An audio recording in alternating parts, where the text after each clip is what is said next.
현실에 지쳐 믿음을 잃은 당신에게.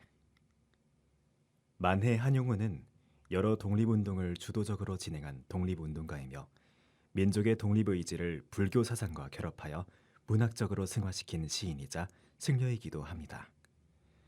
한용운이 참여한 대표적 독립운동은 3.1운동입니다.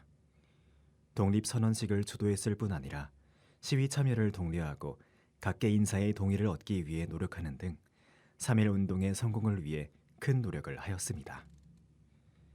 한용운의 독립투쟁 과정에서 인상적인 점은 그가 독립 자체뿐 아니라 그 과정과 의미에 관해서도 확고한 신념을 가지고 있었다는 점입니다.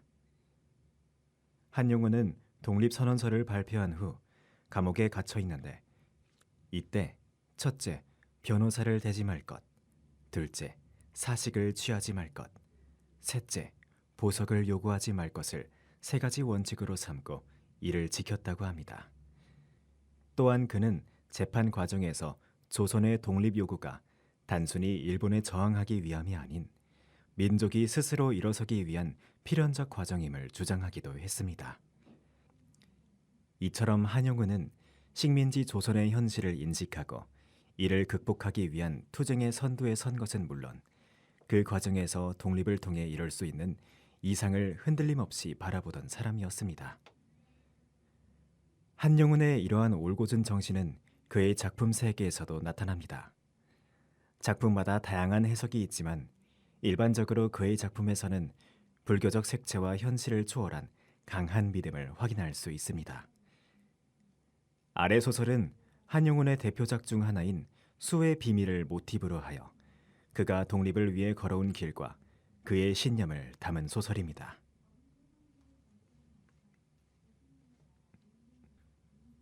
혹시 나무가 쓰러지는 소리를 들은 적이 있는지? 나는 절에 섭니다. 절이라면 꼭 벽 같은 삶들이 모여있겠거니 싶을 것 같습니다. 견고해지는데 온 힘을 쏟으며 숨조차 모아 내뱉는 사람들이. 스님이 되기 전 나도 그랬습니다. 그러나 절이야말로 사람들이 변환한 곳입니다.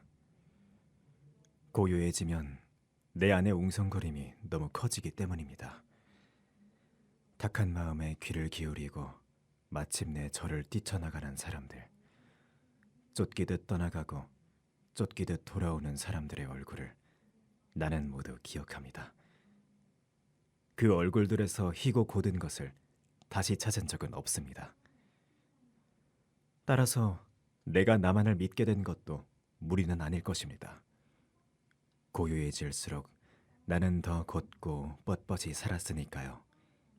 마치 나무처럼 그 자리에서 내 마음에 발이 있다 한들 고작 한 평만으로도 살기 충분했을 것입니다. 어두운 얼굴들을 모두 내쫓고 절은 비로소 다시 조용해졌습니다. 한 번도 쓰러져 본 적이 없던 것이 쓰러지는 소리. 무거운 무엇이 지면에 부딪혀내는 소리가 그러니 얼마나 놀라웠을지 아시겠지요. 나는 바로 창을 열었습니다. 가장 오래된 고목나무가 쓰러져 있었습니다. 너무 오래 거대해서 다른 나무들의 어떤 선봉처럼 보인 그 나무가. 그러나 꼭 이미 들어본 듯한 소리로. 그건 내가 막 독립선언서를 읽기 전에도 떠올린 기억이었습니다. 선언을 앞두고 나는 머리를 다소 흔들고 있었습니다. 긴장해서는 아니고 채머리라는 증상을 겪어서입니다. 젊은 운동가가 선생님도 긴장하실 때가 다 있네요 하기 전까지 스스로는 모를 만큼 내 삶에 오래 자리 잡은 병증입니다. 평소 같으면 그냥 넘겼을 말이 젊은 운동가의 눈을 봐서인지 나를 10년 전 그 일이 있던 대로 돌려보냈습니다. 10년 전 나는 총을 맞았습니다. 아픔은 굉음 다음이었습니다. 입을 열었으나 아무 말도 나오지 않았습니다. 다만 땅을 향해 기울어지는 몸에 진동처럼 남아있던 유일한 소리. 나는 내가 넘어질 수 있는 인간이라는 것을 그때 처음 알았습니다.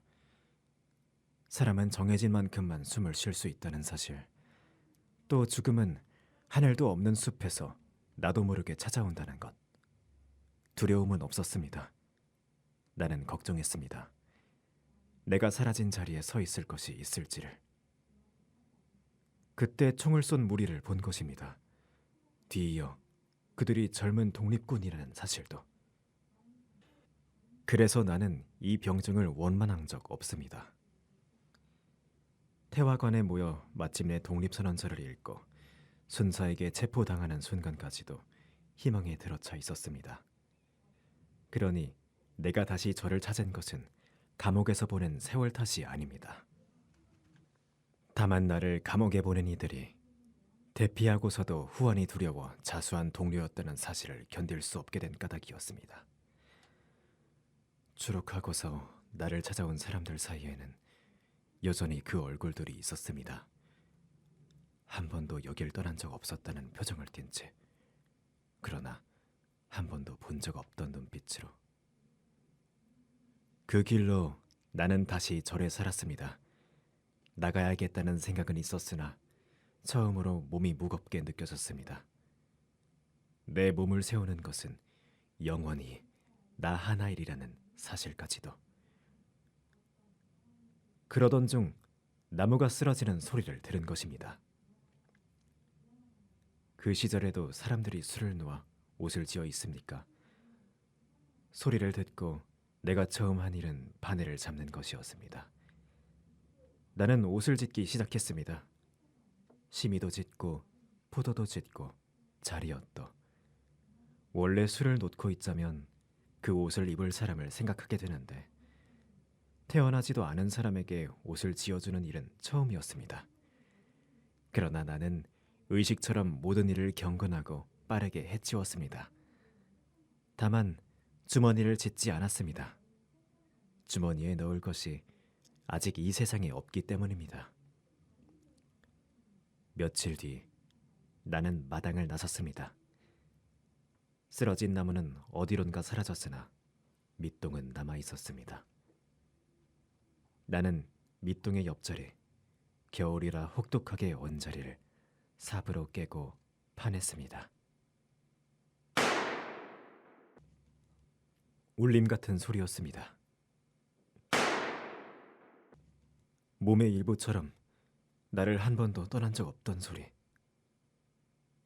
다시 말하지만 나는 병증을 원만한 적 없습니다. 어떤 아픔은 아픔으로서만 남지 않죠.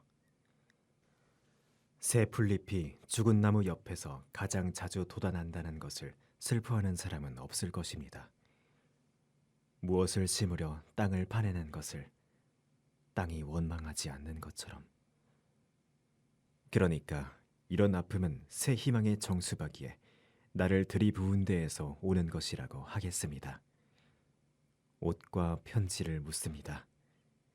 나는 죽을 것을 알기에 더욱 견고해지는 사람입니다. 내가 죽은 자리에 새로 피어날 의지, 이 주머니를 채울 생명을 믿기 때문입니다.